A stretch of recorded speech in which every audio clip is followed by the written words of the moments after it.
I stuck my head out the window and breathed the chill morning air as the train climbed into the Swiss Alps. We were on our way to some Baltic state to return one of their dignitaries and his family home. They had been staying as guests of the French government, but in his home country political allegiances had shifted, and now the ambassador was returning home to testify about something. With him was his wife and 2 children, a young boy named Radek and a teenage girl named Celine. The dignitary, Mr. Kalsic he told us to call him, was a portly man of 60, and his wife a younger nervous woman who didn't seem to know what to make of 2 Arclight security agents sitting in their box. Mon Dieu! Get in here, girl! Do you want to catch a cold? Sorry, just waking myself up.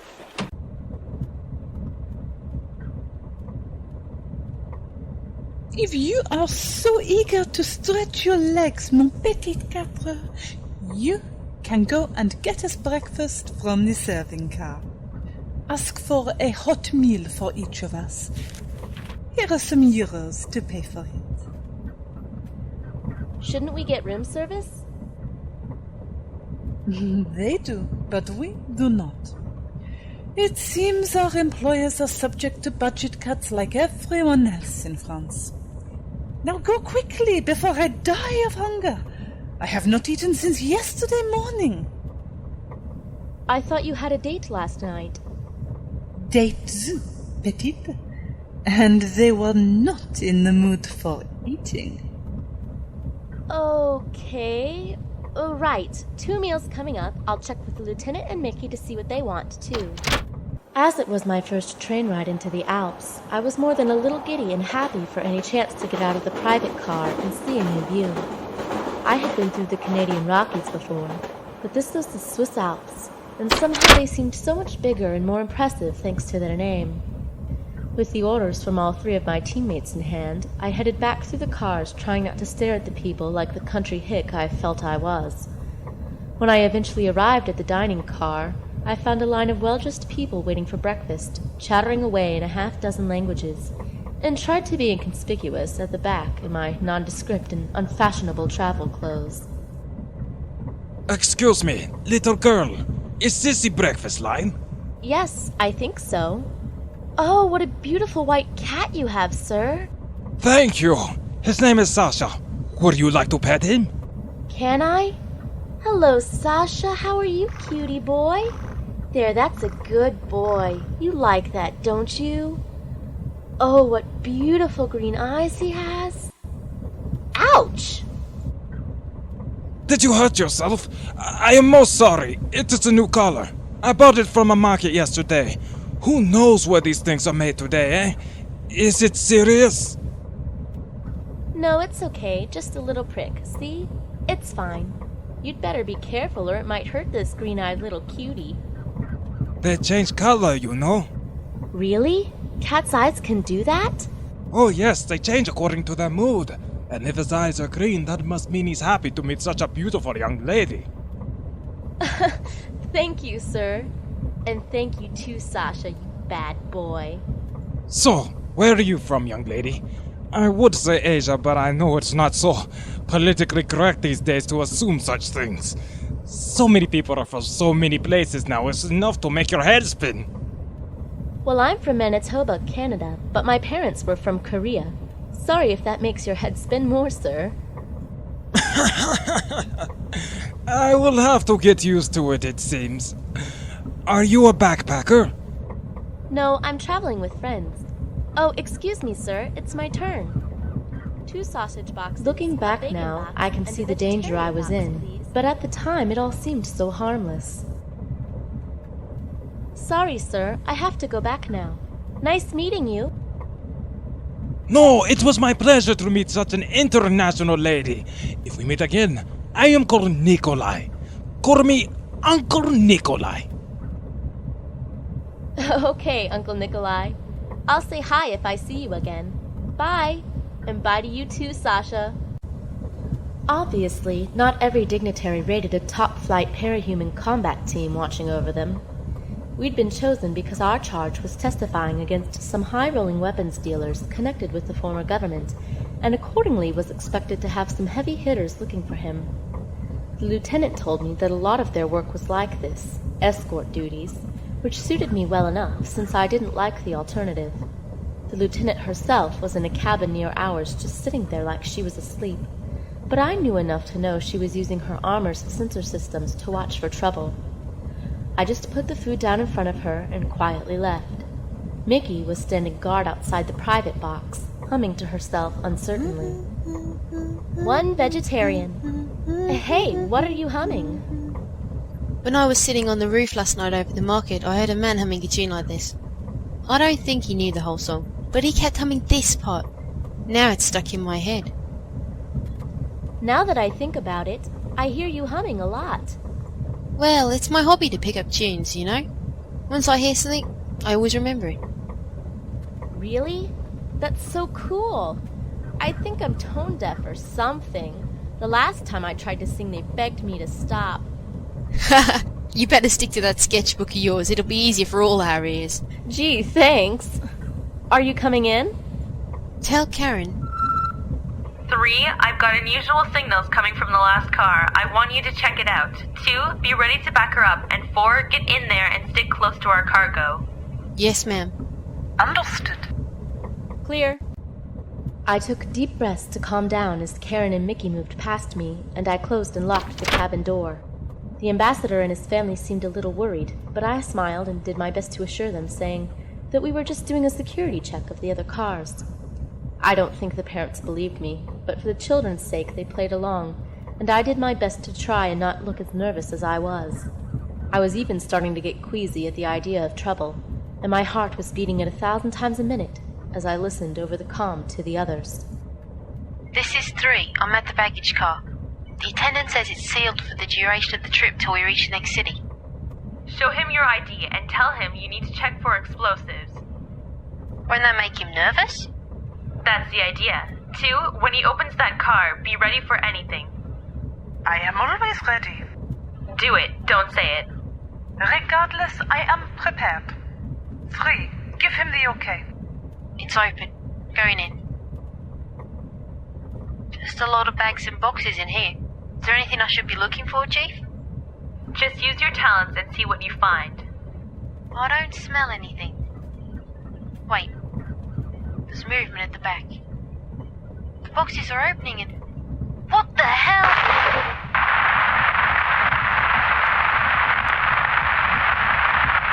3, what's happening? 4, 3 is down. We've got dozens of them. They're coming out of the car and running through past me. What is 2? Damn it, Karin! What's running past you 2? Cats! Dozens of cats! 3 was downed by cats? They're not cats. They're machines. Go to hell, vile things! I wanted to get up, to do something, but suddenly my head was swimming. I pulled off my glove and looked down at my finger. It was swollen and changing color. The family looked at me with concern. I shook my head and tried to act like nothing was happening. 4, this is 1. I'm moving out to try to intercept them. Stay sharp and be ready for anything. 1, this is 4. Acknowledged. That was all I could manage to say. I closed my eyes and I started to focus on myself. Focus on using my chi healing abilities to rid my body of the poison. This was why Arc Light had pressed me into service. I had the ability to use my chi to heal myself and others. My ability to banish spirits had been a side bonus as far as they were concerned. I imagined a white light flowing throughout my body. Imagined it pushing the darkness I could sense within, out. My next moment of awareness was the sound of the locked carriage door clicking itself open. What? No smile for Uncle Nikolai, young lady? I went for my gun, trying to get it out, but my arms didn't want to move yet. Nikolai stood over me, gun in hand. My pets have taken care of your comrades, and now, Mr. Ambassador, I must ask that you accompany me. We will be picked up shortly, and I would not wish to be late. I was not requested to bring your family, so they will remain. But should you think of doing something heroic, Sasha? Suddenly, 3 black cats ran in past his legs and jumped up to sit around, where the ambassador's wife held her children to her, their tails twitching in the air. They may appear as cats, my friend, but they are bombs, and they will go boom with quite a force, let me assure you. Now, sir, come with me, please, and they will be good kitties and let your family live. Then Nikolai was gone with the ambassador, and I was left looking across the cabin at his family and the cats. I have never liked cats, and I liked these things even less. As I lay there, my head started to clear, but there was still the problem of the cats. How could I get rid of them, I wondered? I might shoot one, but what if it exploded? There were also 3 of them, and what would the other 2 do, even if I did manage to take out one of them? Then as I thought about it, something occurred to me. Nikolai didn't think I'd be able to move for some time. What if the cats were only told to guard the family? So, I tried sitting up. One of them turned to look at me, but then after a moment it turned away and back to the family. I started to move for the door. No reaction. I gave the mother what I hoped was a hopeful look, and then slipped out and shut the door behind me. Oh, thank you, God. Thank you. 1, this is 4. Over. 2. 3. There was no answer. I checked my gun and ran down the hallway. I heard the first explosion as I reached the junction between cars. It was ahead of me, and up. I found an open hatchway and stuck my head out.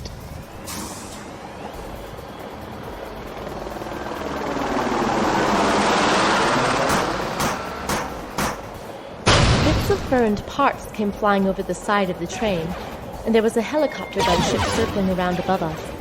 Someone was fighting on the roof. I looked over the side of the train and into a valley that looked like it was half a kilometer below me.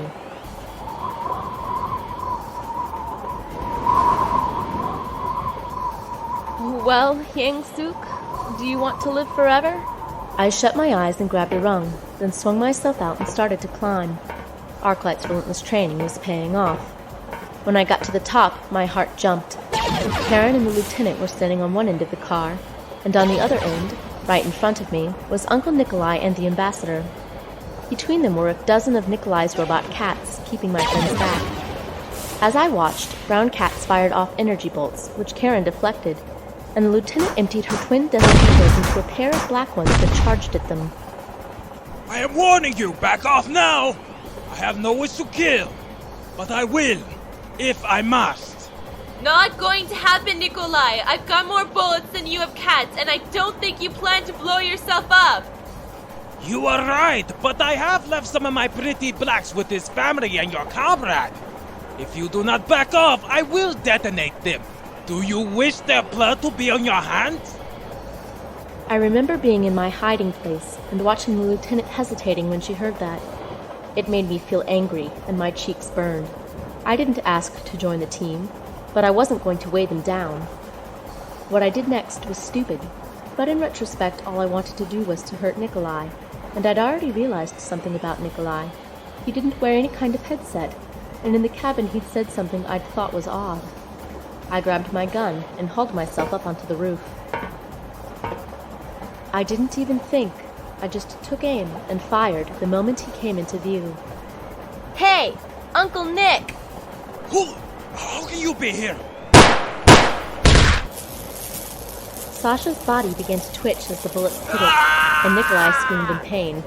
I think Sasha's claws had dug deep into him, because Nikolai twisted to pull him off, but in the process he hit the ambassador. The ambassador stumbled and then dropped, rolling right off the other side of the train. I didn't know what to do. I was frozen in shock. I had just killed the ambassador.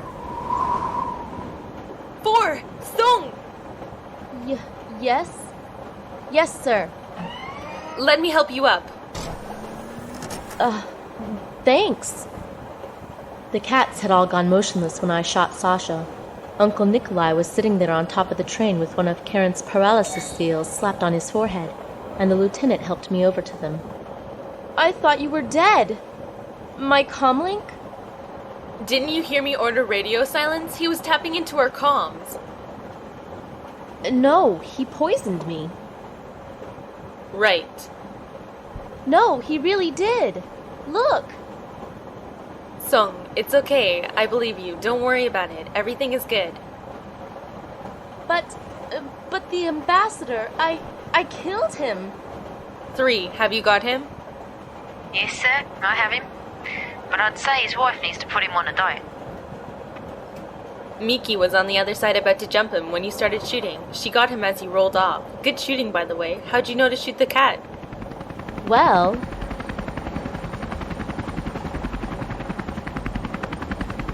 before I could answer, I saw the reflection of the helicopter gunship in the lieutenant's visor, and then the world exploded into white and thunder.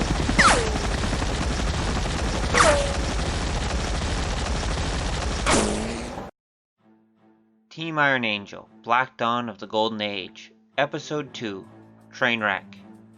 Written and produced by Robyn Paterson. Starring, in order of appearance,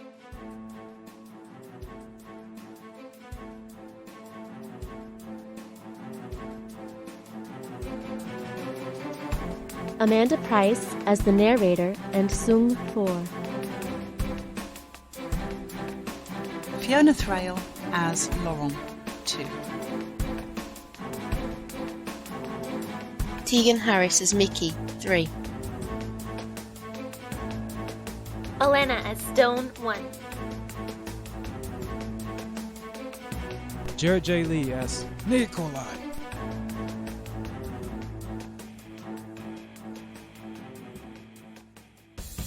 Opening music, Untitled by Peter Chen. Closing music, Cool Spies by Peter Chen. Find his work at soundclick.com. Additional music, Backbeat, from the iLife Jingles Collection. Sound effects provided by freesounds.au, findsounds.com, and Axel of the VAA, the Voice Acting Alliance. Casting done on voiceactingalliance.com. This work and all characters within are copyright 2007 Robyn Paterson. This step into audio and adventure and others can be found at kungfuactiontheater.com, where theater is spelt with an RE at the end because that's how it's done with style. Until next time, zaijian, bye bye.